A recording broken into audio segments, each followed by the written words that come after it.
নমস্কার। আমি হলাম ডক্টর সুজন কুমার ঘোষ। বর্তমানে আমি একজন ক্যান্সার বিশেষজ্ঞ হিসাবে কাজ করছি tata Memorial hospital, Mumbai.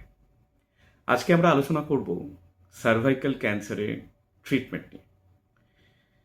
Cervical cancer, যেটা one of the most important gynaecological cancer in India, যেখানে দেখা যায় যে যদি পেশেন্ট আর্লি স্টেজে প্রেজেন্ট করে, মানে কম স্টেজ থাকে, স্টেজ 1-এ থাকে, তার মূল চিকিৎসা হলো সার্জারি, এবং সার্জারির পরে কিছু কিছু পেশেন্টের রেডিয়েশনের প্রয়োজন হয়। Stage 2 onwards main stay of treatment is radiotherapy, এবং কিছু কিছু পেশেন্টের সেক্ষেত্রে কেমোথেরাপির প্রয়োজন হয়।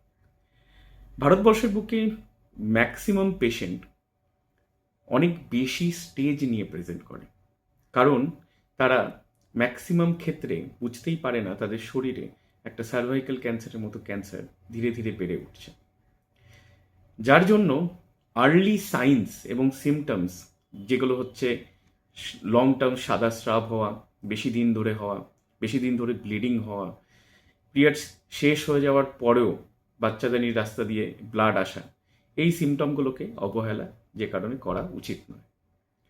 তো সার্ভাইকাল ক্যান্সারের যে চিকিৎসা, সেখানে সার্জারি আর্লি স্টেজে হওয়া সম্ভব, এবং যদি অ্যাডভান্স স্টেজ হয় তাহলে রেডিয়েশন এবং তার সাথে কেমোথেরাপি প্রয়োজনীয়তা থাকে।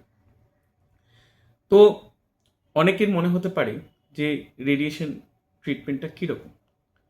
রেডিয়েশন ট্রিটমেন্টটা হলো অত্যন্ত সহজ একটা চিকিৎসা, যেখানে কোনো ব্যথা হয় না, যেখানে একটা হাই ডোজ এক্স রে দিয়ে আমরা সার্ভাইকাল ক্যান্সারটাকে নষ্ট করে দিই, বা তার যাতে আর না বাড়ে, সে কোষগুলো যাতে আর না বাড়ে তার ব্যবস্থা করি।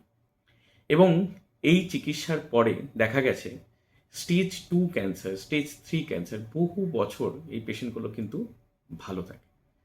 তো মেন মোদ্দা কথা হলো যে যদি কোনো পেশেন্ট সার্ভাইকাল ক্যান্সার নিয়ে প্রেজেন্ট করে, তাহলে তার ট্রিটমেন্ট হওয়া অবশ্যই সম্ভব, এবং দ্রুত চিকিৎসার মাধ্যমে আমরা অনেক পেশেন্টকেই সারিয়ে তুলতে পারি। আমরা পরবর্তীতে আলোচনা করব রেডিওথেরাপি চলাকালীন গাইনোকোলজিক্যাল ম্যালিগন্যান্সি বা স্ত্রীরোগ ক্যান্সারের পেশেন্টদের কী কী জিনিস মাথায় রাখা উচিত। নমস্কার।